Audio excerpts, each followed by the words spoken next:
Perkenalkan, nama saya Wirya Purnata dengan NIM 2311031218. Halo semuanya, perkenalkan nama saya Niketul Linda Yuniarti dengan NIM 2311031123. Dan saya Putra Sri Prana Yunita dengan NIM 2311031134.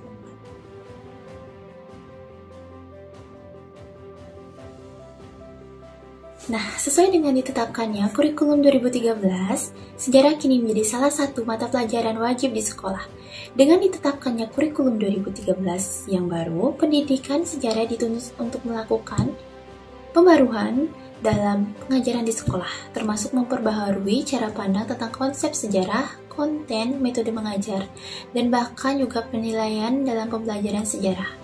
Sejarah merupakan suatu hal yang tidak bisa kita lupakan atau tidak bisa kita pisahkan dari kehidupan kita. Sejarah harus dipahami dari berbagai sudut pandang yang berbeda, sebagaimana ruang lingkup yang dimiliki oleh sejarah tersebut. Mempelajari sejarah merupakan perwujudan dari tanggung jawab manusia akan hal-hal yang telah dilakukannya serta keinginan untuk dapat lebih mulia di masa selanjutnya. Nah, apakah kalian sudah sedikit terbayang mengenai materi sejarah? Nah, untuk materi selengkapnya yaitu sejarah merupakan suatu hal yang tidak dapat kita lupakan atau akan selalu ada sampai kapanpun. Dengan kata lain, sejarah itu abadi. Sejarah memiliki banyak sekali pengertian dan definisi.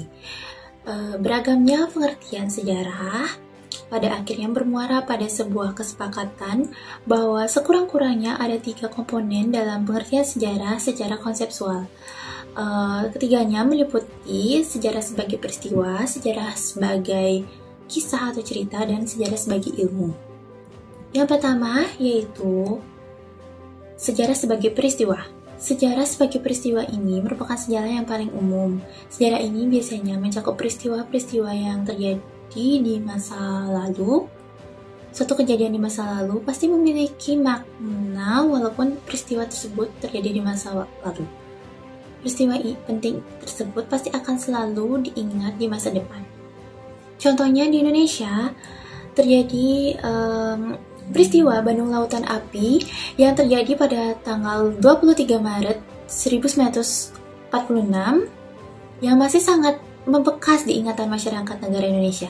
Peristiwa kelam itu telah terjadi 1 tahun sejak Indonesia merdeka. Namun, sampai saat ini ketika Indonesia telah menginjak 78 tahun sejak merdeka, yaitu pada tahun 2023, peristiwa tersebut masih kian diingat oleh sebagian besar penduduk Indonesia. Ini membuktikan sejarah itu akan selalu diingat sampai di masa depan. Meski begitu, harus dipahami tidak semua peristiwa penting di masa lalu merupakan sejarah, karena sebagian dari masa lalu juga merupakan prasejarah yang menjadi fokus arkeologi. Nah, yang kedua yaitu sejarah sebagai kisah atau cerita. Sejarah sebagai kisah ini sering kita dengar. Sejarah sebagai kisah ini biasanya diceritakan dari generasi ke generasi. Sejarah ini juga memiliki bukti-bukti pendukung yang menguatkan kisah yang diceritakan.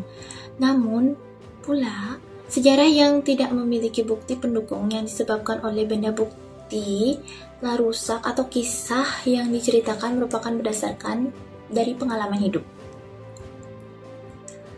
Lalu contohnya antara lain yaitu kisah-kisah perjuangan para pahlawan atau historiografi.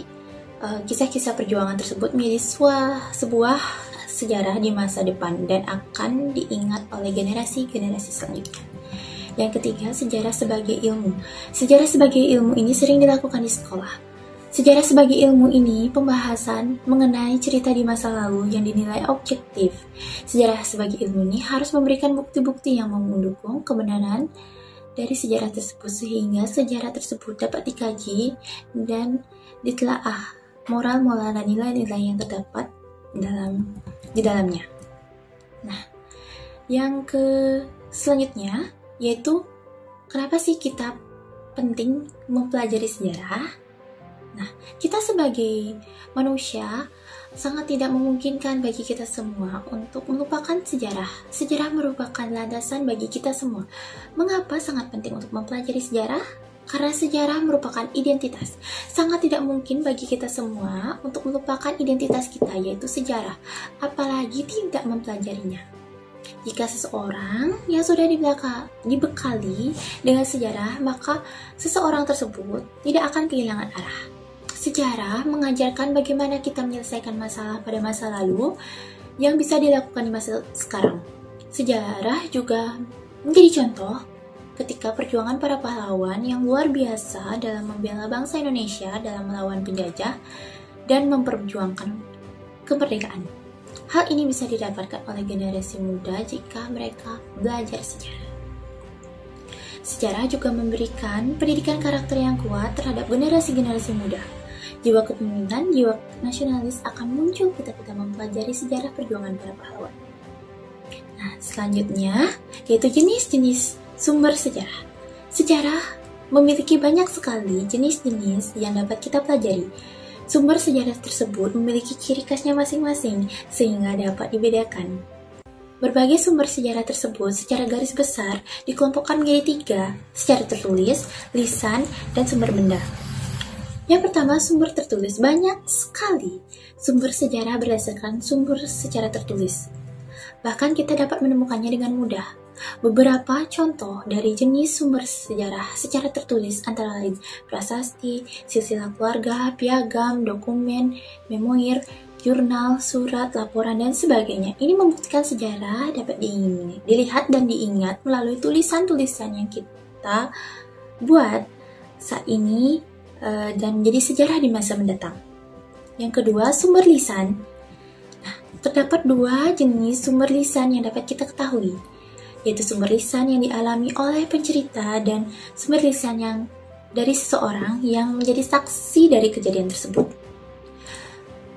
Sumber yang dialami oleh pencerita atau pelaku ini memang benar dialami oleh pencerita dan diceritakan ke generasi-generasi penerusnya sehingga menjadi sejarah secara lisan. Nah, yang kedua, sumber sejarah lisan yang berasal dari saksi. Sumber lisan saksi ini diceritakan oleh saksi yang melihat atau mengetahui kejadian tersebut secara langsung dan menceritakannya sehingga menjadikannya sejarah secara lisan. Yang ketiga, sumber benda. Sejarah yang berdasarkan sumber benda merupakan sumber yang paling sering kita temukan. Banyak dari peninggalan benda bersejarah tersebut kini menjadi tempat wisata sejarah. Contohnya seperti Candi Prambanan, Candi Borobudur, Piramida Mesir, Taj Mahal, Menara Pisa, dan bendera Sang Saka Merah Putih, serta masih banyak lagi benda-benda bersejarah lainnya. Baik, sekian presentasi dari saya. Presentasi akan dilanjutkan oleh teman saya. Halo semuanya, saya Lina yang akan melanjutkan pembahasan materi pada konsep dasar sejarah dan bagaimana klasifikasi sejarah tersebut. Nah, yang pertama, kita akan membahas konsep dasar sejarah di mana ada 4 konsep. Yang pertama ada sejarah sebagai peristiwa. Sejarah sebagai peristiwa adalah pendekatan dalam studi sejarah yang fokus pada penyelidikan, analisis, dan penjelasan peristiwa-peristiwa yang telah terjadi di masa lalu. Pendekatan ini menekankan pada rekonstruksi kronologis, pemahaman konteks sejarah, dan analisis dampak serta implikasi dari sejarah-sejarah tersebut. Dalam pembuatan cerita sejarah ini membantu kita memahami perkembangan sejarah dengan berfokus pada peristiwa-peristiwa penting untuk di masa kini dan di masa depan. Nah, dari video ini dapat kita lihat bahwa banyak peristiwa buruk yang terjadi di masa lalu.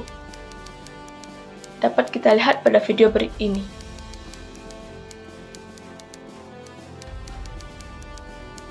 Lalu yang kedua ada sejarah sebagai kisah.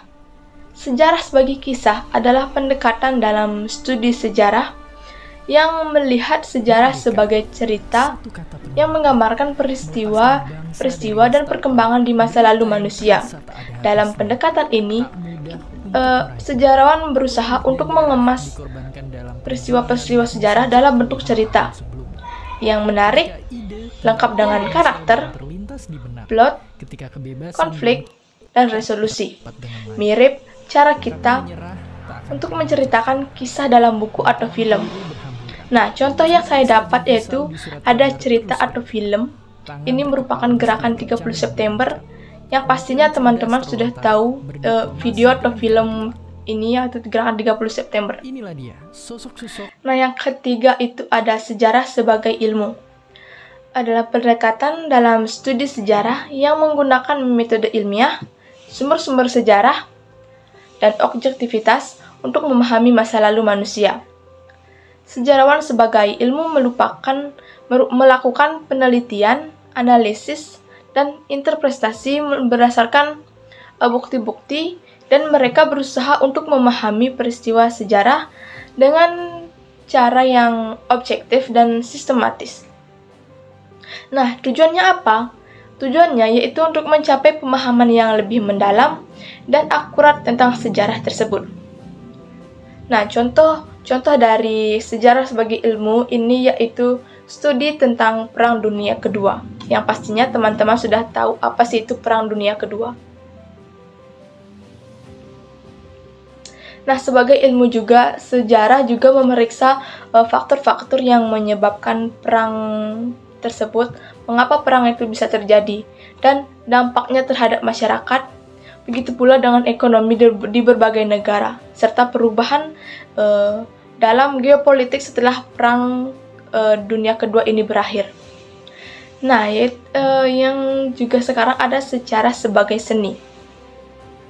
Sejarah sebagai seni itu merupakan pendekatan dalam studi sejarah yang menekankan unsur-unsur kreatif, naratif, dan interpretatif. Dalam pemahaman ini dan penyampaian sejarah ini, pendekatan sejarah ini dilihat sebagai bentuk seni yang melibatkan proses penyusunan cerita atau narasi sejarah yang menarik dan dapat mempengaruhi emosi serta pemahaman audiens. Contohnya berupa karya lukisan, berupa pentas seni, pentas sejarah, pentas drama, dan juga pameran museum, dan bahkan masih banyak lagi. Nah, itu merupakan 4 konsep sejarah yang perlu kita pelajari, pahami juga. Dan sekarang mari kita bahas mengenai klasifikasi apa saja yang ada pada sejarah. Yang pertama, ada sejarah politik. Sejarah politik merupakan studi tentang peristiwa, kebijakan, konflik, dan perkembangan dalam ranah politik, yang dimana konteks sejarah manusia. Ini mencakup analisis terhadap pemerintahan, pemimpin politik, revolusi, perubahan konstitusi, dan dinamika kekuasaan dalam masyarakat, di mana tujuannya ini untuk memahami bagaimana kebijakan politik dan kekuasaan politik ini mempengaruhi perkembangan masyarakat dan negara-negara sepanjang waktu. Contohnya ada perjuangan kemerdekaan yang terjadi selama tahun 1945 hingga tahun 1449. Lalu ada Orde Baru, reformasi juga. Nah, lalu yang kedua ada sejarah sosial. Sejarah sosial ini merupakan studi tentang interaksi manusia dalam masyarakat, meliputi aspek-aspek budaya, kebijakan, struktur sosial, perubahan sosial sepanjang waktu. Ini membantu kita memahami bagaimana manusia berinteraksi, beradaptasi, dan mempengaruhi masyarakat tersebut. Contohnya, itu ada perubahan struktur sosial, ada perkembangan budaya di Indonesia terutama. Lalu ada sejarah ekonomi. Sejarah ekonomi itu tentang studi perkembangan ekonomi manusia dari masa lalu yang termasuk pada produksi, perdagangan, distribusi, dan konsumsi barang dan jasa, serta pengaruhnya terhadap masyarakat dan perubahan dalam sistem ekonomi seiring waktunya. Di sini saya akan melanjutkan tentang materi selanjutnya, yaitu nilai-nilai yang terkandung dalam sejarah. Nah, yang pertama dimulai dari nilai sosial. Nilai sosial adalah suatu kualitas perilaku, pikiran, karakter yang dianggap masyarakat baik dan benar, hasil yang diinginkan dan layak ditiru oleh setiap orang.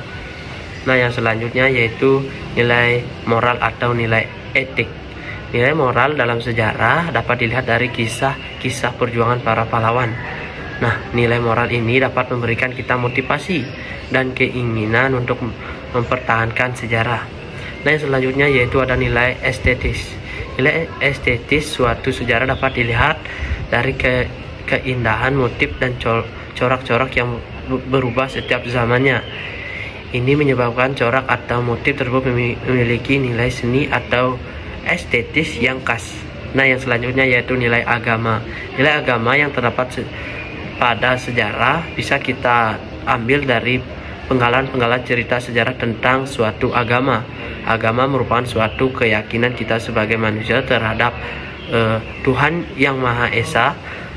Mengambil nilai-nilai agama dari suatu sejarah yang telah terjadi di masa lampau, mempelajarinya dengan menelaah nilai agama yang terkandung dalam sejarah tersebut. Nah, yang selanjutnya yaitu nilai budaya. Nilai budaya merupakan nilai yang paling menonjol di antara nilai-nilai yang lain. Hal ini disebabkan oleh perkembangan sejarah yang tercatat selalu memiliki budaya dan keunikan masing-masing. Nah, nilai budaya ini sangat terlihat oleh kalangan masyarakat. Banyak sekali bukti-bukti sejarah budaya yang tersebar luas di seluruh Indonesia.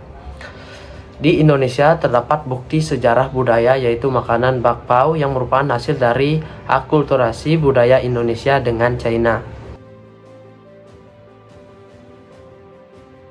Jadi kesimpulannya, memahami sejarah merupakan kunci untuk memahami dan menghargai warisan budaya serta peristiwa di masa ini. Melalui pengetahuan sejarah, kita dapat membangun karya yang lebih mendalam terhadap budaya sendiri. Nah, sejarah memiliki peran penting dalam membentuk identitas budaya, mengajarkan pembelajaran berharga, dan memberikan pandangan tentang bagaimana dunia telah berkembang sepanjang sejarah manusia. Nah, ini adalah alat penting dalam memahami masa lalu dan membantu kita menghadapi masa depan yang lebih baik.